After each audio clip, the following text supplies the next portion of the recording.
Good morning, all my dear students.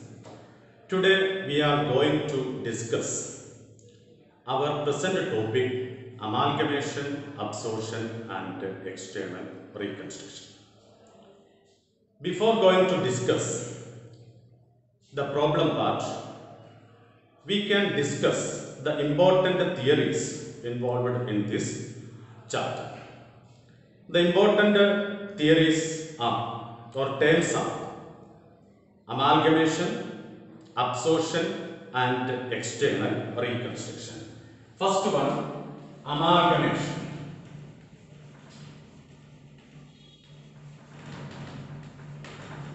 What is amalgamation?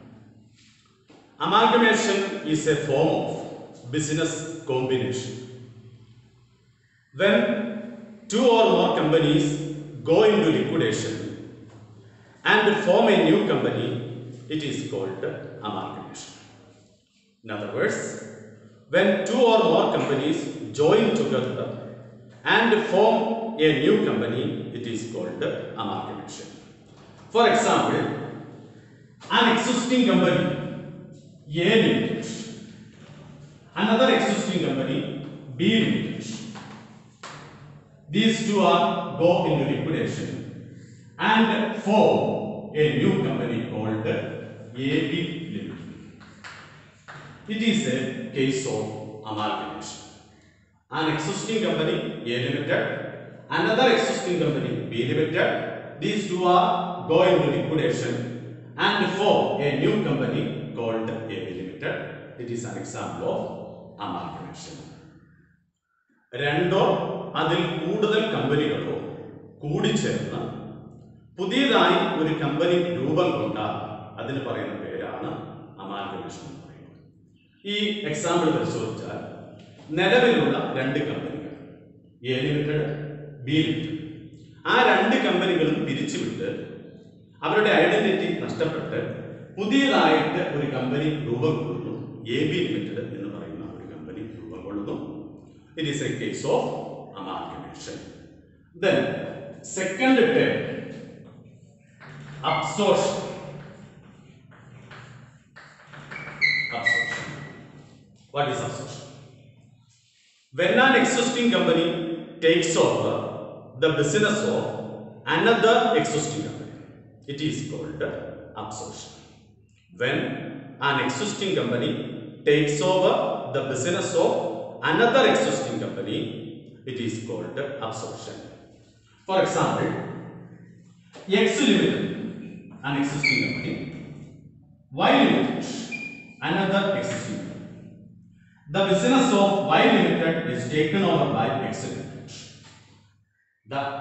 When an existing company takes over the business of another existing company, is called absorption. The third term, that is external reconstruction. External reconstruction is the liquidation of an existing company and the formation of a new company for the purpose of taking over the business of the liquidating company.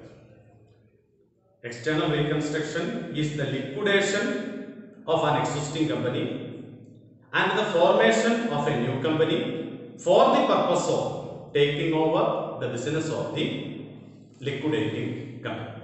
So, one liquidation and one formation is the essence of external reconstruction. See the example. An existing company P Limited went into liquidation and formed another company Q Limited. That is an example of external reconstruction. The three terms, that is amalgamation, absorption, and external reconstruction. The accounting treatment of amalgamation, absorption, and external reconstruction is one and the same. First term, amalgamation. When two or more companies go into liquidation and form a new company, it is a case of amalgamation. An existing company A Limited, another existing company B Limited go into liquidation and form a new company AB Limited. It is called amalgamation. In case of amalgamation, at least two liquidation take place and one formation take place. That is, the involvement of three companies required for amalgamation: A Limited, B Limited, AB Limited. Then second term, that is absorption. When an existing company takes over the business of another existing company is called absorption. See the example.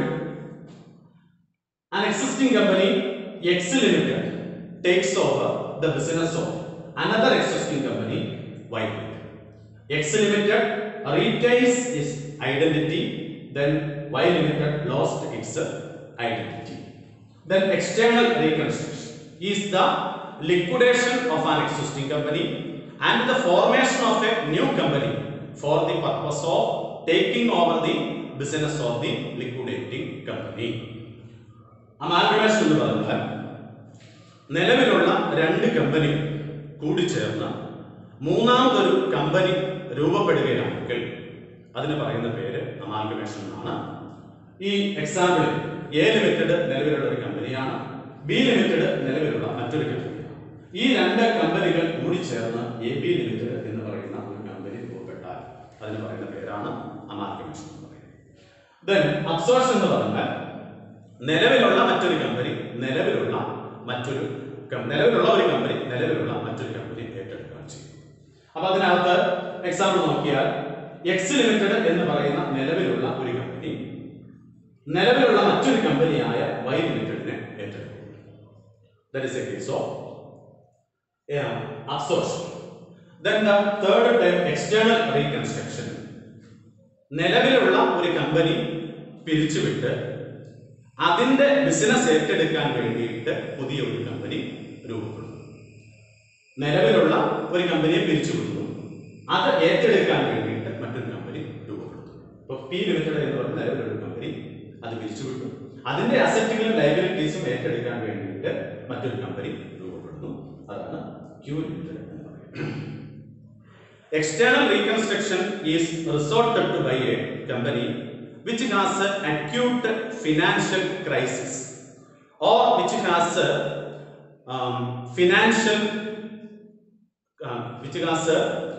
losses or which has lost its reputation. അതിന്റെ reputation നഷ്ടപ്പെടുകയോ loss Zafar ചെയ്യുകയോ അല്ലെങ്കിൽ financial ക്രൈസിസിനെ നേരിടുകയോ അല്ലെങ്കിൽ ആ company നടക്കുന്നത് illegal പ്രോസസ്സിലൂടെയാണെങ്കിൽ അതെല്ലാം ഒഴിവാക്കുന്നതിന് വേണ്ടിയിട്ടാണ് external റീകൺസ്ട്രക്ഷനെ ആശ്രയിക്കുന്നത്. These are the main three terms: amalgamation, absorption and external reconstruction. The next three terms are transfer company, otherwise known as vendor company. Second one, transferee company, otherwise known as purchasing company. Then the third term, purchase consideration. Transferor company or vendor company. Transferor companies or vendor companies are those companies which are going to liquidation. Transferor companies or vendor companies are those companies which are going to liquidation. ഉദാഹരണത്തിന് A limited B limited കൂടി ചേർന്ന് A B limited എന്ന് പറയുന്ന ഒരു company രൂപപ്പെട്ടാൽ അത് amalgamation. ആ അമാൽഗമേഷനുമായിട്ട് ബന്ധപ്പെട്ട example A ലിമിറ്റഡും B ലിമിറ്റഡും transfer കമ്പനിയാണ് അല്ലെങ്കിൽ വെണ്ടർ കമ്പനിയാണ്.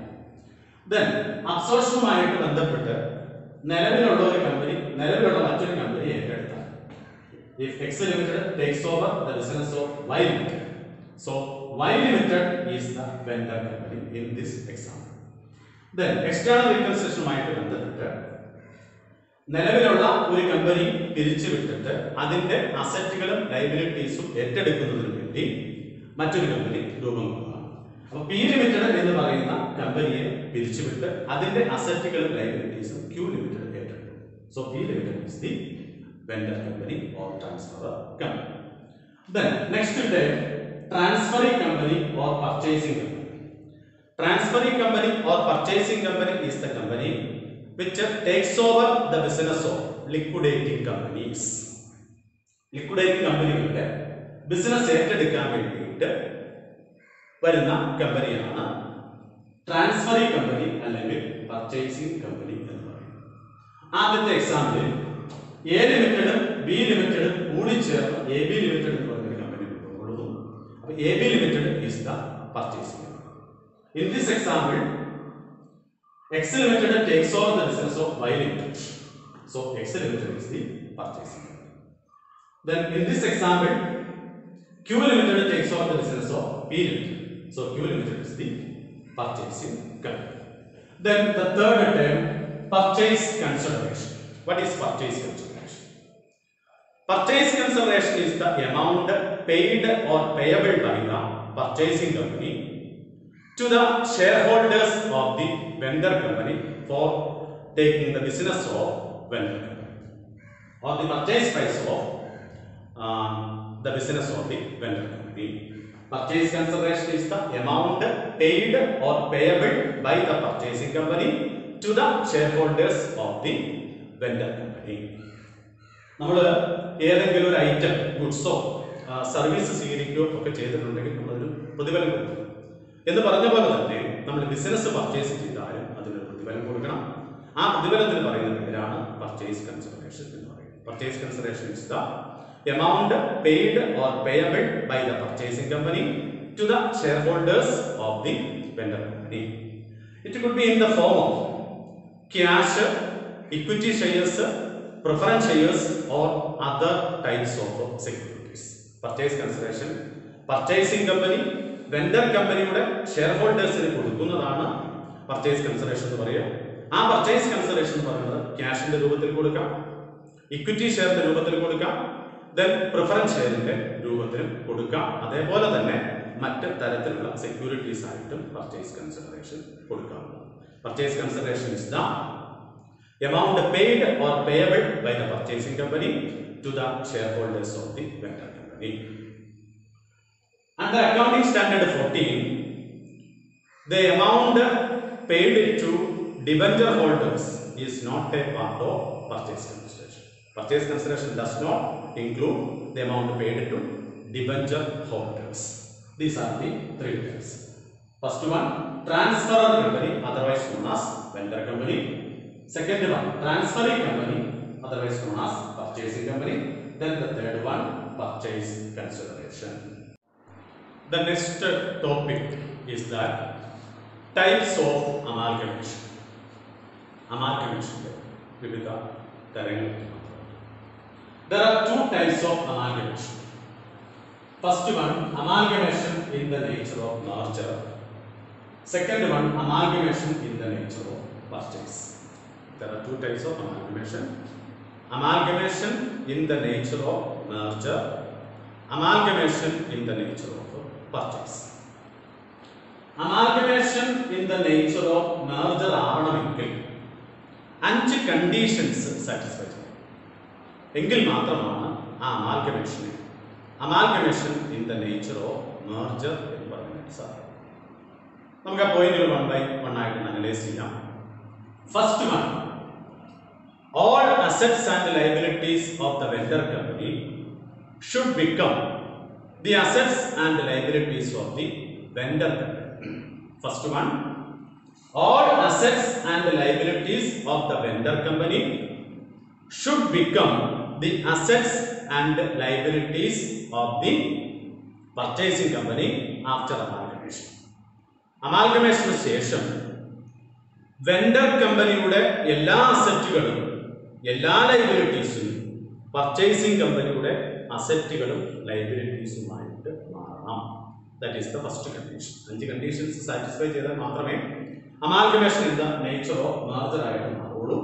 അതിനകത്ത് ഫസ്റ്റ് കണ്ടീഷനാണ് all assets and liabilities of the vendor company should become the assets and liabilities of the purchasing company after amalgamation. That is the first condition.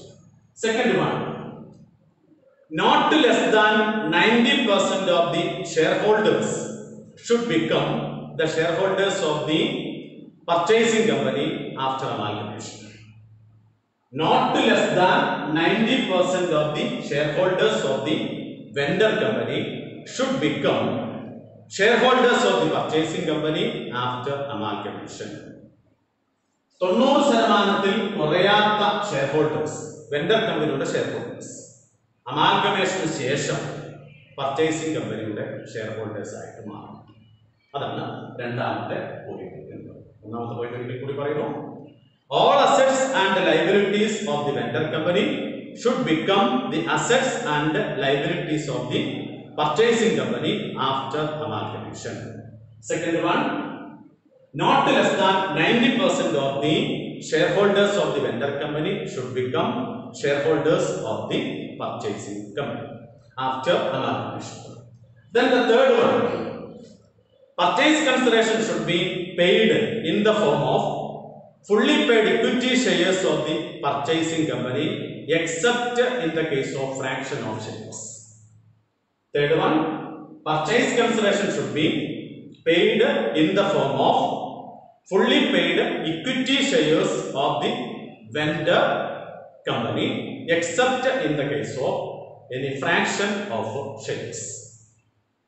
Purchase consideration അത് purchasing company vendor കമ്പനിക്ക് കൊടുക്കേണ്ട പ്രതിഫലമാണ്. അത് കൊടുക്കേണ്ടത് fully paid equity share ആയിട്ടാണ് കൊടുക്കേണ്ടത്. Fraction of share ഒക്കെ വരികയാണെങ്കിൽ അതിന് ഒഴിവാക്കണം. അല്ലാത്ത സാഹചര്യം cash may be paid in the case of fraction of shares. അപ്പൊ അവിടെ fully paid equity share purchasing കമ്പനിയുടെ ഫുള്ളി പെയ്ഡ് ഇക്വിറ്റി ഷെയർ ആയിട്ടാണ് പർച്ചേസ് കൺസിഡറേഷൻ കൊടുക്കേണ്ടത്. ഇനി ഫ്രാക്ഷൻ ഓഫ് ഷെയർ എന്ന് പറഞ്ഞപ്പോൾ നമ്മൾ പർച്ചേസ് കൺസിഡറേഷൻ കാൽക്കുലേറ്റ് ചെയ്ത് വന്നപ്പോൾ ഒരു 250 അര ഷെയർ 250 and half ഷെയർ എന്ന് പറഞ്ഞാൽ നമുക്ക് ഈ അര ഷെയർ എന്നൊക്കെ പറഞ്ഞാൽ അത് ഷെയർ ആയിട്ട് കൊടുക്കാനായിട്ട് പറ്റില്ല. അപ്പോൾ ആ ഷെയറിന്റെ മാർക്കറ്റ് വാല്യൂ പരിഗണിക്കണം. ആ മാർക്കറ്റ് വാല്യൂ എടുത്തിട്ട് പകുതി ഷെയറിന് എത്ര രൂപ വരുമെന്ന് കണക്കാക്കണം. അത് ക്യാഷ് ആയിട്ട് കൊടുക്കണം. അല്ലാത്ത സാഹചര്യത്തിലെല്ലാം purchase consideration should be paid in the form of fully paid equity shares of the purchasing company. Then the fourth condition, the business of vendor company are intended to be carried on by the purchasing company. The business of the vendor company are intended to be carried on by the purchasing company. Vendor company എന്ത് business ആണോ നടത്തിക്കൊണ്ടിരിക്കുന്നത് ആ business തന്നെ ആയിരിക്കണം purchasing company നടത്തേണ്ടത് after amalgamation. ബിസിനസ്സിൽ മാറ്റം വരുത്താൻ പാടില്ല. Fourth point, the business of vendor company are intended to be carried on by the purchasing company after amalgamation. Then the last condition, the purchasing company is not permitted to change the book values of assets and liabilities except in the case of uniformity of accounting policies. Purchasing കമ്പനിക്ക് അനുവാദമില്ല vendor കമ്പനിയുടെ അസറ്റുകളുടെയും ലൈബിലിറ്റീസിന്റെയും book വാല്യൂവിൽ ഒരു change വരുത്താൻ ഈ പറയുന്ന purchasing കമ്പനിക്ക് അധികാരമില്ല. ഇനി അക്കൗണ്ടിംഗ് പോളിസീസ് രണ്ട് കമ്പനിയുടെ വെണ്ടർ കമ്പനിയുടെയും പർച്ചേസിംഗ് കമ്പനിയുടെയും അക്കൗണ്ടിംഗ് പോളിസി വ്യത്യാസമാണെങ്കിൽ അതിനൊന്ന് ഏകീകരിക്കുന്നതിന്റെ ഭാഗമായിട്ട് എന്തെങ്കിലും മാറ്റം വരുത്താം. അല്ലാത്ത ഒരു സാഹചര്യത്തിലും ബുക്ക് വാല്യൂവിൽ അസറ്റ് ആണെങ്കിൽ ലൈബിലിറ്റീസ് ആണെങ്കിൽ അതിന് മാറ്റം വരുത്താൻ പർച്ചേസിംഗ് കമ്പനിക്ക് അധികാരം. ഈ 5 കണ്ടീഷൻസ് പൂർണ്ണമായിട്ടും പാലിക്കുന്ന അമാൽഗമേഷനെയാണ് amalgamation in the nature of merger എന്ന് പറയുന്നത്. ഒരിക്കൽ കൂടി പറയാം. First condition, all assets and liabilities of the vendor company should become the assets and liabilities of the purchasing company. Second one, not less than 90% of the shareholders of the vendor company should become shareholders of the purchasing company after amalgamation. Then third one, purchase consideration should be paid in the form of fully paid equity shares except in the case of any fraction of shares.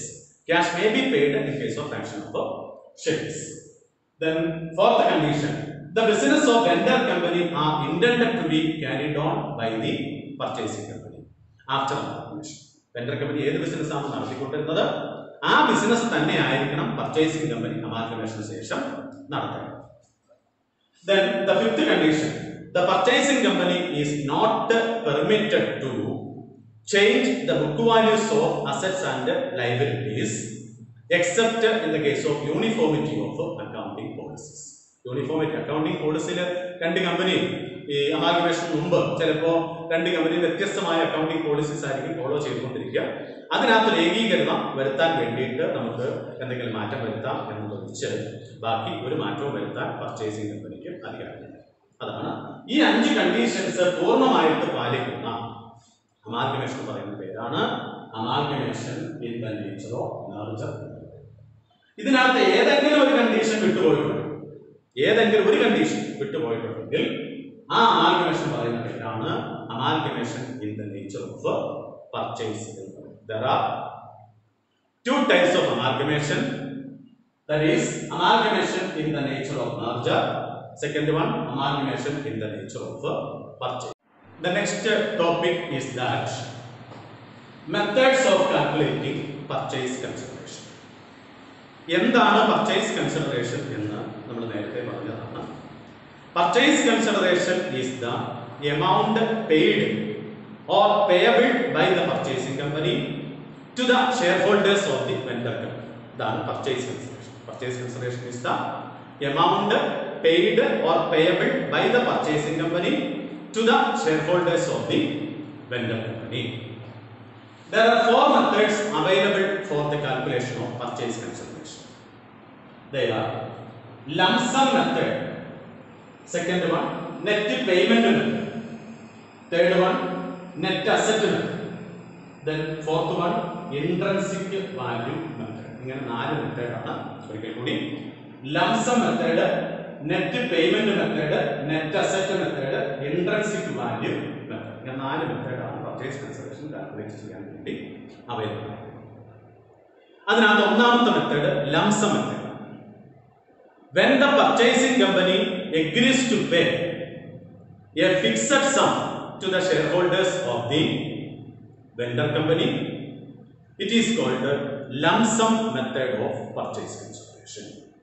When the purchasing company agrees to pay a fixed sum to the shareholders of the vendor company, it is called lump sum method of purchase consideration. അപ്പോൾ അതിനകത്ത് ഒരു കൃത്യമായിട്ടൊരു amount purchasing company vendor കമ്പനിക്ക് കൊടുക്കാവുന്ന എമൗണ്ടിന്റെ ഒരു കൃത്യ amount നമ്മളോട് പറയുന്നുണ്ടെങ്കിൽ that is lump sum method of purchase consideration. For example, X Limited takes over the business of Y Limited for rupees 2 crore. 2 കോടി രൂപയ്ക്ക് Y ലിമിറ്റഡിന്റെ ബിസിനസ് X ലിമിറ്റഡ് ഏറ്റെടുത്തു. അപ്പൊ 2 കോടി രൂപ എന്നുള്ള കാര്യം സ്പെസിഫൈ ചെയ്തിട്ടുണ്ട്. അതൊരു ഫിക്സഡ് എമൗണ്ട് ആണ്. അതാണ് പറഞ്ഞത് when the purchasing company agrees to pay a fixed sum to the shareholders of the vendor company, it is called lump sum method of purchase consideration. ഉദാഹരണം പറഞ്ഞിട്ടുണ്ട്, എക്സ് ലിമിറ്റഡ് വൈ ലിമിറ്റഡിനെ ഏറ്റെടുക്കുന്നു, 2 കോടി രൂപ പ്രതിഫലം. അപ്പോൾ ഈ 2 കോടി എന്ന് പറയുന്നത് കൃത്യമായിട്ടൊരു എമൗണ്ട് ആണ്. നമ്മൾ കാൽക്കുലേറ്റ് ചെയ്യേണ്ടതില്ല, ജസ്റ്റ് തന്നെ തരുന്നതാണ്. അതുകൊണ്ട് തന്നെ ഇത് lump sum method of purchase consideration ആണ്. Then second method, that is net payment method. രണ്ടാമത്തെ മെത്തേഡ് നെറ്റ് പേയ്മെന്റ് മെത്തേഡ് ആണ്. Under this method, the purchase consideration is calculated by adding various payments made by the purchasing company to the shareholders of the vendor company in the form of cash, equity shares, preference shares and other types of securities. Net payment method ആണെങ്കിൽ purchase consideration കണ്ടുപിടിക്കാൻ വേണ്ടി നമ്മൾ കൊടുക്കുന്ന ഐറ്റങ്ങളുടെ total എടുക്കാം. അത് cash ആയിട്ട് കൊടുക്കാം, equity share ആയിട്ട് കൊടുക്കാം, പ്രിഫറൻസ് ഷെയർ ആയിട്ട് കൊടുക്കാം, ദെൻ മറ്റേതെങ്കിലും തരത്തിലുള്ള സെക്യൂരിറ്റീസ് ആയിട്ടും കൊടുക്കാം. അപ്പൊ ആ കൊടുക്കുന്ന ഐറ്റങ്ങളുടെ എല്ലാത്തിൻ്റെയും ടോട്ടൽ എടുത്താൽ അതിന് പറയുന്ന പേരാണ് net payment method of purchase consideration എന്ന് പറയുന്നത്. See the example. X Limited takes over the business of Y Limited. The purchase consideration is paid in the form of cash, ഒരു 50,000 in the form of equity shares.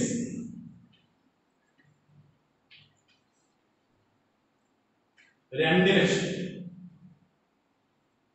in the form of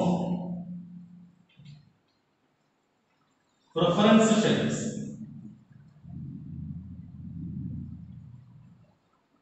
2,50,000. അപ്പോൾ total purchase consideration എന്ന് പറയുന്നത് 2,50,000, 2,50,000, 5,00,000. In the form of cash 50,000, in the form of equity shares 2 lakh, in the form of preference shares 2,50,000. അപ്പോൾ 3 ഐറ്റങ്ങളായിട്ടാണ് കൊടുക്കുന്നത്. Cash ആയിട്ട് 50,000 രൂപ, equity share ആയിട്ട് 2,00,000 രൂപ, then preference share ആയിട്ട് 2,50,000 രൂപ. അങ്ങനെ ടോട്ടൽ 5,00,000 രൂപ പർച്ചേസ് കൺസിഡറേഷൻ കിട്ടി. ഇതാണ് നെറ്റ് പേയ്മെന്റ് മെത്തേഡിൽ പർച്ചേസ് കൺസിഡറേഷൻ കാൽക്കുലേറ്റ് ചെയ്യുന്ന രീതി. Under this method, the purchase consideration is calculated by adding various payments made by the purchasing company to the shareholders of the vendor company in the form of cash, equity shares, preference shares, and other types of securities. Then the third method, net asset method. Net asset method. Under net asset method, the purchase consideration is calculated on the basis of net asset of the vendor company. Net asset ന്റെ അടിസ്ഥാനത്തിലാണ് vendor കമ്പനിയുടെ net അസറ്റിന്റെ അടിസ്ഥാനത്തിലാണ് purchase consideration കണ്ടുപിടിക്കുന്നത്. ആ net asset കണ്ടുപിടിക്കുന്നത് the net asset is calculated by deducting the revised values of liabilities taken over from the revised values of assets taken over. Purchasing company ഏറ്റെടുക്കുന്ന അസറ്റുകളുടെ revised വാല്യൂവിൽ നിന്ന് purchasing company ഏറ്റെടുക്കുന്ന ലയബിലിറ്റീസിന്റെ revised value കുറച്ചാൽ കിട്ടുന്നതാണ് net asset. ആ net asset ആണ് purchase consideration ആയിട്ട് പരിഗണിക്കുന്നത്. Under net asset method, purchase consideration is calculated on the basis of net asset. Net asset is calculated by deducting the revised value of liabilities taken over from the revised values of assets taken over. ഇതാണ് മൂന്നാമത്തെ method, net asset method എന്ന്. ഏറ്റെടുക്കുന്ന അസറ്റുകളുടെ revised വാല്യൂവിൽ നിന്ന് ഏറ്റെടുക്കുന്ന ലയബിലിറ്റീസിന്റെ revised value കുറച്ചാൽ കിട്ടുന്നതാണ് purchase. Net asset ആണ്, ആ നെറ്റ് അസറ്റ് ആണ് പർച്ചേസ് കൺസിഡറേഷൻ. ദെൻ നാലാമത്തെ method, intrinsic value method. Under this method, the purchase consideration is required to be calculated on the basis of intrinsic value of shares of both companies. Intrinsic value of shares of both companies. രണ്ട് കമ്പനികളുടെയും ഷെയറുകളുടെ intrinsic value കണ്ടുപിടിച്ചിട്ട് അതിന്റെ അടിസ്ഥാനത്തിലാണ് purchase consideration decide ചെയ്യുന്നത്. Intrinsic value കണ്ടുപിടിക്കുന്നത് by dividing the net asset by the number of equity shares. Net asset നെ number of equity share കൊണ്ട് divide ചെയ്ത് കഴിഞ്ഞാൽ നമുക്ക് ഇൻട്രിൻസിക് വാല്യൂ കിട്ടും. ആ ഇൻട്രിൻസിക് വാല്യൂ ആണ് പർച്ചേസ് കൺസിഡറേഷൻ കാൽക്കുലേറ്റ് ചെയ്യാനുള്ള ഒരു ബേസ് എന്ന് പറയുന്നത്. ഇങ്ങനെ 4 മെത്തേഡാണ് പർച്ചേസ് കൺസിഡറേഷൻ കാൽക്കുലേറ്റ് ചെയ്യാൻ വേണ്ടിയിട്ട് നമുക്ക് അവൈലബിൾ ആയിട്ടുള്ളത്. First method lump sum method, second method net payment method, then third net asset method, then fourth one intrinsic value method. The next topic is that accounting entries in the books of vendor or journal entries required to close the books of vendor. ഇതാണ് നമ്മുടെ അടുത്ത topic. ആ journal എൻട്രിയിലേക്ക് വരുന്നതിന് മുമ്പ് ഏതെല്ലാം സാഹചര്യങ്ങളിലാണ് നമ്മൾ journal entry എഴുതേണ്ടതായിട്ട് അതൊന്ന് discuss ചെയ്യാം. First situation, when assets are taken over by the purchasing company. Vendor കമ്പനിയുടെ അസറ്റുകൾ പർച്ചേസിംഗ് കമ്പനി ഏറ്റെടുക്കുമ്പോൾ നമുക്ക് ജേണൽ എൻട്രി അനിവാര്യമായിട്ട്. ആദ്യത്തെ ജേണൽ എൻട്രി വരിക ഈ വെണ്ടർ കമ്പനിയുടെ അസറ്റുകൾ പർച്ചേസിംഗ് കമ്പനി ഏറ്റെടുക്കുമ്പോൾ ജേണൽ എൻട്രി പാസ് ചെയ്യും. ആദ്യത്തെ situation. when assets are taken over by the purchaser. Then രണ്ടാമത്തെ സിറ്റുവേഷൻ, ജനറൽ പാസ് ചെയ്യേണ്ട രണ്ടാമത്തെ situation, when liabilities are taken over by the purchaser. Liabilities ഏറ്റെടുക്കുമ്പോൾ രണ്ടാമത്തെ entry, when liabilities taken over by the purchaser. Then മൂന്നാമത്തെ situation, when purchase consideration becomes due. അക്കൗണ്ടിങ്ങിൽ അറിയാം, ആദ്യം due ആകുന്നു, പിന്നീട് കിട്ടുന്നു. ഇതാണ് അക്കൗണ്ടിങ്ങിന്റെ പോളിസി. അപ്പോൾ പർച്ചേസ് കൺസിഡറേഷൻ ഡ്യൂ ആകുമ്പോൾ പർച്ചേസിംഗ് കമ്പനിയുടെ കയ്യിൽ നിന്ന് വെൻഡർ കമ്പനിക്ക് കിട്ടാനുണ്ട് എന്നൊരു എൻട്രി നമ്മൾ എഴുതേണ്ടതായിട്ടുണ്ട്. അതാണ് മൂന്നാമത്തെ situation, when purchase consideration becomes due. Then നാലാമത്തെ situation, receipt of purchase consideration. ഞാൻ ആദ്യം പറഞ്ഞു, അക്കൗണ്ടിങ്ങിൽ ആദ്യം ഡ്യൂ ആകുന്നു, പിന്നീട് കിട്ടുന്നു. അപ്പോൾ അടുത്ത step receipt of purchase consideration. അവിടെ നമുക്ക് ജനറൽ എൻട്രി കഴിയും. Then sale of assets not taken over by the purchasing company. Next situation. ആദ്യത്തെ നമ്മൾ പറഞ്ഞു, when assets are taken over by the purchasing company എന്ന് പറഞ്ഞു. അപ്പോൾ അസറ്റുകൾ ഏറ്റെടുക്കുമ്പോൾ എല്ലാ അസറ്റുകളും ഏറ്റെടുക്കുന്നത് നടക്കില്ല. ഏതെങ്കിലും അസറ്റുകൾ ഏറ്റെടുക്കാതെ വിട്ടിട്ടുണ്ടെങ്കിൽ ആ അസറ്റുകൾ വിറ്റ് പണമാക്കുക എന്നുള്ളതാണ് അടുത്ത സ്റ്റെപ്പ് എന്ന് പറയുന്നത്. When sale of assets not taken over by the purchasing company. Then അടുത്തത് രണ്ടാമത്തെ situation, when liabilities taken over ആണ്. ലയബിലിറ്റി ഏറ്റെടുക്കുമ്പോഴും എല്ലാ ലയബിലിറ്റിയും ഏറ്റെടുക്കണം നിർബന്ധമില്ല. ഏതെങ്കിലും ലയബിലിറ്റി ഏറ്റെടുക്കാതെ ഉണ്ടെങ്കിൽ അതിന്റെ സെറ്റിൽമെന്റ് നടത്തുക എന്നുള്ളതാണ് അടുത്ത step. Settlement of liabilities not taken over by purchasing. Purchasing company ഏറ്റെടുക്കാത്ത ലയബിലിറ്റീസിന്റെ സെറ്റിൽമെന്റ് നടത്തുക എന്നുള്ളതാണ് അടുത്ത സ്റ്റെപ്പ്. അടുത്തത് liquidation expense or realisation expense. ഒരു കമ്പനി ഫോം ചെയ്യുമ്പോൾ തീർച്ചയായിട്ടും എക്സ്പെൻസ് ഉണ്ട് എന്ന് പറഞ്ഞ പോലെ തന്നെ ഒരു കമ്പനി പിരിച്ചുവിടുമ്പോഴും അതിന്റെ എക്സ്പെൻസ് ഉണ്ട്. അടുത്ത സ്റ്റെപ്പ് എന്ന് പറയുന്നത് ലിക്വിഡേഷൻ എക്സ്പെൻസ് നെറ്റ് ചെയ്യുമ്പോൾ അതിന്റെ ലിക്വിഡേഷൻ എക്സ്പെൻസ് എന്ന് പറയുന്നത് നെറ്റ് ബൈ വെണ്ടർ കമ്പനിയാണ്. മറ്റൊരു സാഹചര്യമുണ്ട്, liquidation expense net by purchasing company ഉണ്ട്. അപ്പോൾ അതിന്റെ ജേണൽ എൻട്രി പർച്ചേസിംഗ് കമ്പനിയുടെ ബുക്കിലാണ്. ഇവിടെ liquidation expense or realisation expense net by vendor company ആണ് വരുന്ന സാധനം. ജേണൽ എൻട്രി എഴുതേണ്ടതായ ഒരു സാഹചര്യം പറഞ്ഞു. Then amount due to preference shareholders. രണ്ട് തരത്തിലുള്ള ഷെയർ ഹോൾഡേഴ്സ് ഉണ്ടെങ്കിൽ പ്രിഫറൻസ് ഷെയർ ഹോൾഡേഴ്സിന് എത്ര കൊടുക്കാനുണ്ട്, അവരുടെ ഇൻട്രസ്റ്റോ ഡിവിഡൻഡോ എന്തെങ്കിലും കൊടുക്കാനുണ്ടെങ്കിൽ ആ കാര്യം കൂടി നമ്മൾ പരിഗണിക്കണം. അതാണ് amount due to preference share holders എന്ന് പറയുന്നത്. ദെൻ അടുത്ത സ്റ്റെപ്പ് പ്രിഫറൻസ് ഷെയർ ഹോൾഡേഴ്സിനെ കൊണ്ട് കൊടുക്കുക എന്നുള്ളതാണ് amount paid to preference share holders. ആ സാഹചര്യത്തിലും നമുക്ക് എൻട്രി എഴുതേണ്ടതായിട്ട് വരും. Then next step, realization account. ഇത്രയും എഴുതിയതിനു ശേഷം പ്രിഫറൻസ് ഷെയർ ഹോൾഡേഴ്സിന് കൊടുത്തതിന് ശേഷം ഒരു റിയലൈസേഷൻ അക്കൗണ്ട് പ്രിപ്പയർ ചെയ്യുക എന്നുള്ളതാണ്. Whatever may be the result is transferred to equity shareholders.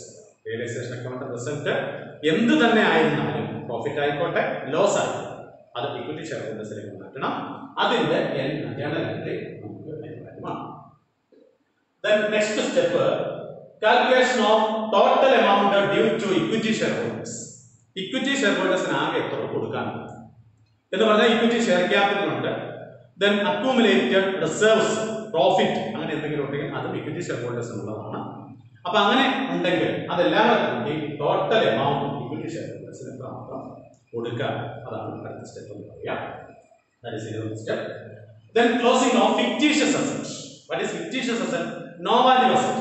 ഉദാഹരണത്തിന് discount on issue of shares, discount on issue of debentures etcetera are fictitious assets. Fictitious assets are closed by transferring to equity shareholders. Then last step, payment to equity shareholders. ഇങ്ങനെ 13 സ്റ്റെപ്പിലാണ് അല്ലെങ്കിൽ 13 സാഹചര്യങ്ങളിലാണ് നമ്മൾ vendor കമ്പനിയുടെ ബുക്കിൽ journal എൻട്രികൾ എഴുതേണ്ടതായിട്ട് വരിക. ഒരിക്കൽ കൂടി പറയാം. ആദ്യത്തെ സാഹചര്യം, when assets are taken over by the purchasing company. രണ്ടാമത്തെ സാഹചര്യം, when liabilities are taken over by the purchasing company. മൂന്നാമത്തെ സാധനം when purchase consideration becomes due. Purchase consideration due ആകുമ്പോൾ നമുക്ക് ജേണൽ എൻട്രി എടുക്കണം. റെസിപ്റ്റ് ഓഫ് പർച്ചേസ് കൺസിഡറേഷൻ ഞാൻ ആദ്യം പറഞ്ഞു, അക്കൗണ്ടിങ്ങിൽ ആദ്യം ഡ്യൂ ആകുന്നു പിന്നീട് കിട്ടുന്നു. അപ്പോൾ മൂന്നാമത്തെ സ്റ്റെപ്പ് പർച്ചേസ് കൺസിഡറേഷൻ ഡ്യൂ ആകുമ്പോഴുള്ളതാണ്. നാലാമത്തത് എന്ന് പറയുന്നത് പർച്ചേസ് കൺസിഡറേഷൻ കിട്ടുമ്പോൾ. അടുത്ത സ്റ്റെപ്പ് ഈ പറയുന്ന അസറ്റുകൾ ഏറ്റെടുക്കുമ്പോൾ, പർച്ചേസിംഗ് കമ്പനി ഏറ്റെടുക്കുമ്പോൾ എല്ലാ അസറ്റും ഏറ്റെടുക്കുന്ന നിർബന്ധമില്ല. ഏതെങ്കിലും അസറ്റ് ഏറ്റെടുക്കാത്തതായിട്ടുണ്ടെങ്കിൽ അതിന്റെ വിൽപ്പന, sale of assets not taken over by the purchasing company. Then sixth step, settlement of liabilities not taken over by purchasing company. Purchasing company ഏറ്റെടുക്കാത്ത ഏതെങ്കിലും ലൈബിലിറ്റി ഉണ്ടെങ്കിൽ, എല്ലാ ലൈബിലിറ്റിയും ഏറ്റെടുക്കുന്നത്, അങ്ങനെ ഏതെങ്കിലും ലൈബിലിറ്റി ഉണ്ടെങ്കിൽ ആ ലൈബിലിറ്റീസിന്റെ സെറ്റിൽമെന്റ് അടുത്ത ജനറൽ സാഹചര്യം. അടുത്തത് liquidation expense or realisation expense. ഒരു കമ്പനി ഫോം ചെയ്യുമ്പോൾ നമുക്ക് ചിലവുണ്ട് എന്ന് പറഞ്ഞ പോലെ തന്നെ കമ്പനി പിരിച്ചു കൊടുക്കും നമുക്ക് ചിലവ്. ആ ചിലവ് വെണ്ടർ കമ്പനിയാണ് വിറ്റ് ചെയ്യുന്നതെങ്കിൽ ആ സാഹചര്യത്തിൽ എഴുതണം. Then amount due to preference shareholders. രണ്ട് തരത്തിലുള്ള ഷെയർ ഹോൾഡേഴ്സ് ഉണ്ടെങ്കിൽ, ഇക്വിറ്റി ഷെയർ ഹോൾഡേഴ്സും പ്രിഫറൻസ് ഷെയർ ഹോൾഡേഴ്സും ഉണ്ടെങ്കിൽ, preference share holders have preferential right. അവർക്ക് ഒരു പ്രിഫറൻഷ്യൽ റൈറ്റ് ഉണ്ട്. അതുകൊണ്ട് തന്നെ അവർക്ക് കൊടുക്കാനുള്ള എമൗണ്ട് നമ്മൾ എഴുതാവുന്നതാണ് അടുത്ത step. Then amount paid to preference shareholders. അടുത്തത് നമുക്ക് എത്രമാത്രം കൊടുക്കാമെന്ന് കണ്ടുപിടിക്കണം. Then അടുത്ത സ്റ്റെപ്പ് കൊടുത്തേക്കും. Then അടുത്തത് റിയലൈസേഷൻ അക്കൗണ്ടിന്റെ പ്രിപ്പറേഷൻ ആണ്. Whatever may be the result, either profit or loss, it is transferred to equity shareholders. അപ്പോൾ അതിലൊരു ജ്ഞാനത്തിന്. Then അടുത്ത step calculation of total amount due to equity shareholders. Equity ഷെയർഹോൾഡേഴ്സിന് അവരുടെ ഷെയർ ക്യാപിറ്റൽ ഇനത്തിലും അക്യൂമുലേറ്റഡ് പ്രോഫിറ്റ് ഇനത്തിലും reserves ഇനത്തിലും നമുക്ക് എത്ര രൂപ കൊടുക്കാനുണ്ട് അത് കണ്ടുപിടിക്കുക. ആ സാഹചര്യത്തിൽ നമുക്ക് ജനറൽ ആവശ്യം വരും. Then closing of fictitious asset. Fictitious asset means no value asset. അത് ക്ലോസ് ചെയ്യുന്ന സാഹചര്യത്തിൽ നമുക്ക് ജനറൽ എൻട്രി വരും. Then last step payment to equity shareholders. Equity shareholders payment നടത്തിയപ്പോൾ ലാസ്റ്റ് എൻട്രി പാസ് ചെയ്ത് കഴിയുമ്പോൾ വെണ്ടർ കമ്പനിയുടെ ബുക്സ് ഓഫ് അക്കൗണ്ട് ക്ലോസ് ആയി.